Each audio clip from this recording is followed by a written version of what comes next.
புளிப்பும் இல்ல சலிப்பும் இல்ல பால் குடங்கள் சுமக்கையில நிழலாக வந்தாய் நீயம்மா சமயம் பார்த்து உதவி செய்யும் சமயபுரத்தா வடிவில் வந்து இமைக்காமல் காத்தாய் நீயம்மா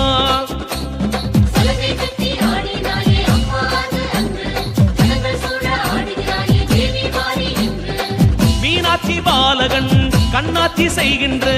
கதிரேசன் வீதியிலே அற்புதங்கள் நடந்திடுமே